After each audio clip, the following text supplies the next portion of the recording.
Class 11-এর ভিডিওতে আমাদের চলছিল হচ্ছে গিয়ে প্রশ্নমালা 3 ত্রিকোণমিতির পার্টে। লাস্ট ভিডিওতে আমরা পোস্ট করেছিলাম 5-এর দাগের এই অঙ্কগুলো 1, 2 অঙ্কগুলো পোস্ট করেছিলাম। 3, 4টা করছি। এন এর মান যে কোনো পূর্ণ সংখ্যা হলে এইটা সমান এইটা সমান প্রমাণ করতে হবে আর এইটা সমান প্রমাণ করতে হবে। প্রথম কোশ্চেনটা দিয়েছে সাইন এন পাই, আচ্ছা সাইন সেকেন্ড ব্র্যাকেট শুরু n pi plus -1 whole to the power n π/6। এটা হচ্ছে আমাদের প্রথম কোশ্চেন। এইটা সমান আমাদের যেটা প্রমাণ করতে হচ্ছে সেটা হচ্ছে এইটা সমান আমাদের হাফ প্রমাণ করতে হবে। এটা সমান হাফ প্রমাণ করতে হবে, যেখানে বলেছে n হচ্ছে যে কোনো প্রকারের পূর্ণ সংখ্যা, এই জিনিসটা প্রমাণ করতে হবে। এখানে ব্যাপারটা হচ্ছে n যেহেতু পূর্ণ সংখ্যা দুই রকমের হতে পারে, একবার যুগ্ম হতে পারে একবার অযুগ্ম হতে পারে। তাহলে লিখবো n যখন যুগ্ম মনে করি n সমান হচ্ছে 2m কারণ ধরেছি 2 গুণ করলে যে m পূর্ণ সংখ্যা, m যে কোনো পূর্ণ সংখ্যা, তাহলে n হচ্ছে যুগ্ম, যেহেতু 2 গুণ আছে অর্থাৎ 2 গুণ আছে, তাহলে এখানে মানটা বসালে সাইন m পাই মানে 2m pi plus -1 whole to the power 2m by π/6 এটা আছে, সেকেন্ড ওয়ার্ড দিয়েছি, এটা সমান সাইন 2m ইন্টু π/2 যদি করি তাহলে এটা 4m হয়ে যাবে। π/2 করার কারণ হচ্ছে সূত্রতে আমার π/2 আকারই থাকে, সূত্রতে আমার π/2 আকারই থাকে। সূত্রটা যেটা মনে আছে n ইন্টু প্লাস 1/2 না কি যে সূত্রটা ছিল, আছে সূত্রটা একটা এই পেজে লিখছি, এটা ফাঁকা পেজে লিখছি একটা। সূত্রটা ছিল sine n π/2 plus minus theta সমান সাইন n যদি যুগ্ম হয় তাহলে সাইন থিটা অথবা মাইনাস সাইন থিটা। এই প্লাস মাইনাসটা ডিপেন্ড করে হচ্ছে কোন পাদে আছে তার উপরে, আর সাইনটা কস হবে না সাইন হবে সেটা ডিপেন্ড করে এর উপরে। এটা হচ্ছে π/2 এর গুণিতক, কিন্তু এটা পাই এর গুণিতক না, π/2 এর গুণিতক অর্থাৎ 90 ডিগ্রির গুণিতক, এই কারণে π/2 আকারে নিচ্ছি। Plus -1 whole to the power 2m, -1টা হচ্ছে -1 এর পাওয়ারে যদি জোড় সংখ্যা থাকে তাহলে এটা +1 হয়ে যাবে, যেরকম -1 এর বর্গ করলে +1 হয়, পাওয়ারে 4 থাকলেও +1 হয়। তাহলে যুগ্ম সংখ্যা যদি কোনো কি মাইনাসের পাওয়ারে থাকছে তাহলে সেটা প্লাস হয়ে যায়, তাই প্লাস লিখেছি, π/6 লিখেছি আমাদের যেটা ছিল। তো এবার কি হচ্ছে, এক্ষেত্রে এই জিনিসটা সমান কোন পাদে আছে বের করছি। সাইন এটা যুগ্ম সংখ্যার π/2 গুণিতক, অর্থাৎ সাইনটা সাইনই থাকবে, π/6 থাকবে। এবারে কোন পাদে আছে 4m, m এর মান যদি 1 হয় তাহলে একবার দুবার তিনবার চারবার ঘুরবে প্লাস π/6 অর্থাৎ এই পাদে থাকছে। m এর মান যদি 2 হয় তাহলে একবার দুবার তিনবার চারবার এমনি করে আরও একবার ঘুরবে, তাহলে মোট এখানে ঘুরে আবার সেই π/6 প্রথম পাদেই থাকছে। যাই হোক m এর মান যাই হোক না কেন, সামনে চার গুণ আছে মানে কি এই একবার করে ঘুরছে যে প্রথম পাদে আসছে, তাহলে এটা প্রথম পাদে পড়ছে, প্রথম পাদে সব কিছু পজিটিভ অর্থাৎ সাইন π/6 হচ্ছে।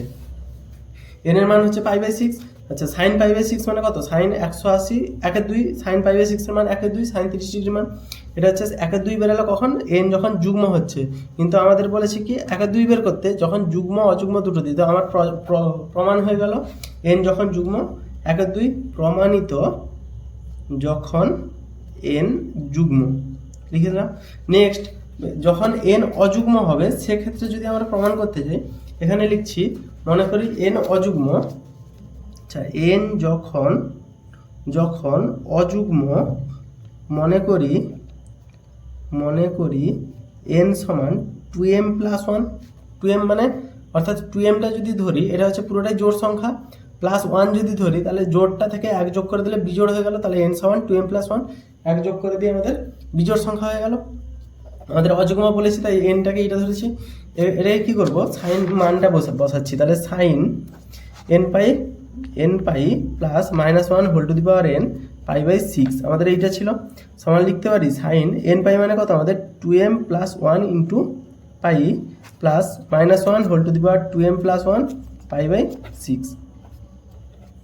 এটা এসছে, এটাকে আমরা যদি সমাধান করি, এখানে করছি সমান সাইনকে সাইন বসাবো, 2m প্লাস 1 এটা যদি গুণ করি 2m পাই হবে প্লাস পাই হবে, পাইটাকে জাস্ট গুণ করছি, তাহলে 2m পাই প্লাস পাই, 2m পাই প্লাস পাই, এটা নিয়ে কোনো সমস্যা নেই। 2m পাই এসছে প্লাস পাই এসছে প্লাস -1 হোল টু দি পাওয়ার এইটা। আচ্ছা -1 যেহেতু আছে হোল টু দি পাওয়ার এইটা আছে, এটা হচ্ছে আমাদের কি সংখ্যা? অযুগ্ম সংখ্যা। তাহলে -1 এর মাথায় যদি অযুগ্ম হয় উত্তর -1 হবে। তাহলে এখানে -1 এর সাথে π/6 গুণ আছে, তাহলে -π/6 হয়ে যাচ্ছে। 1 যেহেতু গুণ আকার আছে এইটা বেরোলো, এটা বুঝতে আশা করি অসুবিধা নেই। সমান সাইন, এটাকে একটা পুরোটাকে ধরবো, এটাকে ধরছি, তাহলে 4m ইন্টু π/2। 4m করার কারণে এখানে π/2 করেছি, π/2 করতে হবে, যেটা আমরা এর আগের অঙ্কটাতে দেখেছিলাম যুগ্মের ক্ষেত্রে। π/2 কেন করেছিলাম দেখেছিলাম, মাইনাস প্লাস করি, পাই থেকে π/6 বাদ দিলে হচ্ছে 5π/6 এইটা আসছে। 5π/6 মানে হচ্ছে সাইন 4m π/2 প্লাস এটার মান পাইয়ের মান 180, তাহলে গুণিতক 180 যদি করি 6 × 18 অর্থাৎ 150 ডিগ্রি, 150 ডিগ্রি পাচ্ছি। এই জিনিসটা 150 কারণ হচ্ছে এটাকে আমরা থিটা ধরে নিতাম, থিটা সবসময় সূত্রতে 90 থেকে ছোট হয়, এটা নিয়ম। আচ্ছা সমান, যেহেতু এটা যুগ্ম আছে 4m মানে যুগ্ম সংখ্যা π/2, তাহলে সাইনটা আমাদের সাইন থাকবে, ঠিক আছে, সাইনটা আমাদের হচ্ছে সাইন থাকবে। সেক্ষেত্রে এই চিহ্নটা কি হচ্ছে দেখছি, সাইনটা যেহেতু সাইন থাকছে এখানে 4m প্লাস 4m/2 মানে বারবার ঘুরে এসে আমাদের এখানেই থাকছে, বারবার ঘুরে এসে থাকছে আমাদের এই জায়গাতে। এখান থেকে π/2 এখানে কি হচ্ছে 4m প্লাস π/2টা এটা হচ্ছে আমাদের পজিটিভ সংখ্যা, এই জায়গাটা নিয়ে সমস্যা নেই, কিন্তু +150 আছে মানে এখানে যাবে তারপরে এখানে আসবে, +150 আছে না, এইটুকুটার জন্য আমাদের প্রথম পাদে পড়ছে অর্থাৎ এই জায়গায় এসছে। এরপরে +150 আছে মানে 90 ডিগ্রি আবার গেল, 150 মানে আমরা কত লিখতে পারি 90 যুক্ত 60 ডিগ্রি, যে 90 যুক্ত 60 হয়েছে, 90 গেছে প্লাস 60 ডিগ্রি গেছে অর্থাৎ এই পাদে আসছে, দ্বিতীয় পাদে। এই সংখ্যাটা তাহলে পড়ছে আমাদের দ্বিতীয় পাদে, দ্বিতীয় পাদে এটার মান কত π/60 ডিগ্রি। এটা হচ্ছে দ্বিতীয় পাদে, সাইন হচ্ছে আমাদের পজিটিভ, তাহলে সাইন 60 বলছি, আচ্ছা সরি ভুল করে ফেললাম, সাইন 60 কেন হবে, 150 মানে 90 যোগ হচ্ছে না, এটা এডিট করতে হবে দেখছি। আচ্ছা সাইন 4m ইন্টু π/2, 150টাকে যদি আমরা লিখি প্লাস 90 ডিগ্রি প্লাস 60 ডিগ্রি, এটা লিখি 90 ডিগ্রি মানে আমাদের π/2, তাহলে এটাকে আমরা লিখতে পারি π/2, তাহলে হচ্ছে সাইন π/2 যদি কমন নিই 4m plus 1 into π/2 plus 60 degree এটা আসছে, সমান 4m প্লাস 1 আছে মানে এটা অযুগ্ম সংখ্যা, যেহেতু যুগ্ম সংখ্যার সাথে 1 যোগ আছে তাহলে অযুগ্ম হয়ে গেল, তাহলে সাইনটা হয়ে যাবে আমাদের কস হয়ে যাবে, 60 মান 60 বসাবো। এটা কোন পাদে পড়ছে 4m, এই জায়গাটা থেকে যদি দেখি কোন পাদে পড়ছে, 4mটা আমাদের এই জায়গায় পড়ছে π+60 মানে 90 ডিগ্রি, π/2 প্লাস 60 মানে আমাদের দ্বিতীয় পাদে পড়ছে, এই জিনিসটা আমাদের পড়ছে দ্বিতীয় পাদে। দ্বিতীয় পাদে আমাদের সাইনটা পজিটিভ, তাহলে cos 60 মান বেরোচ্ছে, এটা cos 60 মান হচ্ছে 1/2, তাহলে অযুগ্মর ক্ষেত্রে 1/2 হচ্ছে, যুগ্মর ক্ষেত্রেও 1/2 হচ্ছে। আমি এখানে 90টাকে দেখেছি, শুধুমাত্র এইটা করার জন্য এখানে আমি ভুলে সাইন 60 করেছি, এখানে আমি সাইন 60 করে দিয়েছিলাম, কিন্তু এখানে 90 যোগ আছে মানে কি এটা অযুগ্ম হয়ে যাচ্ছে π/2টা।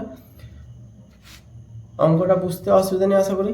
নেক্সট এর পরের পার্ট বা দ্বিতীয় অঙ্কটা 5 থেকে 4 নম্বর অঙ্ক, মানে 5 থেকে 4 অঙ্কটা কি বলেছে, 5 থেকে 4 যদি করি, 5 থেকে 4 বলছে tan nπ প্লাস আলফা সমান tan আলফা প্রমাণ করতে, tan nπ প্লাস আলফা সমান tan আলফা, এইটা প্রমাণ করতে বলেছে। এটা প্রমাণ করা আরও সহজ, tan nπ plus alpha n সমান 2m ধরে নিচ্ছি যখন যুগ্ম, তাহলে tan 2m পাই প্লাস আলফা সমান tan 4m π/2 প্লাস আলফা, যদি এটা ধরি পা থাকি তাহলে হচ্ছে এটা 4m মানে যুগ্ম সংখ্যা আছে, তাহলে tan আলফা হবে কোন পাদে আছে, 4m মানে 1 2 3 4 এই পাদে আছে, আলফাটা এই পাদে আছে, এই পাদে পজিটিভ, tan আলফা বেরোলো। যখন অযুগ্ম হচ্ছে, এটা যুগ্ম, এই অঙ্কগুলো বারবার করেছি তাই যুগ্ম অঙ্ক লিখছি, যুগ্ম অযুগ্ম লিখছি না, 2m প্লাস 1 ধরছি, অযুগ্ম হলে কত tan 2m plus 1 into pi plus alpha bracket শেষ সমান tan 2m পাই প্লাস আলফা, এটার মান বের হচ্ছে পাই প্লাস আলফা সমান, এখান থেকে যদি π/2 করি তাহলে tan 4m π/2 প্লাস π/2 2 ইন্টু π/2, আচ্ছা এটা π/2 করার কারণ হচ্ছে এখনই বলছি, এখান থেকে যদি π/2 কমন নিয়ে নিচ্ছি তাহলে tan 4m plus 2 π/2 plus alpha. এটা বেরোচ্ছে π/2 আকারে নিয়ে আসার কারণ হচ্ছে π/2তেই আমাদের সূত্রটা হয়, সেই কারণে নিয়ে আসছি। তাহলে এই জায়গাটা যদি দেখি সমান চিহ্ন দিয়ে tan 4m প্লাস 2, এটা যুগ্ম সংখ্যা, 4m আছে যুগ্ম, তার সাথে আবার 2 যোগ হচ্ছে, 1 যদি যোগ হতো অযুগ্ম, যেহেতু 2 যোগ হচ্ছে তাহলে সেটা যুগ্ম হবে। তাহলে এটা যুগ্ম সংখ্যা হলে ট্যানটা ট্যান থাকবে, আলফা থাকবে 4m প্লাস π/2। 4m মানে 4 বার ঘুরলো যদি 1 হতো, প্লাস 2 মানে 2 বার ঘুরলো প্লাস আলফা, তৃতীয় বাদে থাকছে। এমনি করে বারবার যখন দেখতে থাকবো m এর মান 1 2 3 4 বসিয়ে সবসময় থাকছে সে তৃতীয় বাদে ট্যান পজিটিভ, তাহলে এখানেও ট্যান আলফা বেরোচ্ছে, এখানেও ট্যান আলফা বেরোচ্ছে। আজকে কমপ্লিট হলো দুটো অঙ্ক। এই জায়গাটাতে শুধু একটু প্রবলেম হয়ে গেছিলো আমার, সেটা হচ্ছে 150 আছে মানে 90 প্লাস এইটা, এটার মান যাই হোক না কেন, এটা 90টা তো এর সাথে যোগ হচ্ছে না, এটা যেহেতু 90 আছে π/2 মানে 90, এর সাথে যোগ হচ্ছে, তো আমি এটা যোগ হচ্ছে মানে এটা যুগ্ম আছে, একবার 90 যোগ হচ্ছে মানে অযুগ্ম হয়ে যাচ্ছে। অযুগ্মতে সাইন আমাদের কস হয়ে যায়, কিন্তু সাইনকে আমি সাইন রেখে দিয়েছিলাম ভুল করে, কারণ এটাকে আমি যোগ করতে ভুলে গেছিলাম। তো ভুলটা কোথায় হয়েছে বোঝা গেছে আশা করি, আমার ভুলটা কোথায় হয়েছে বাকিদের বোঝা গেছে আশা করি।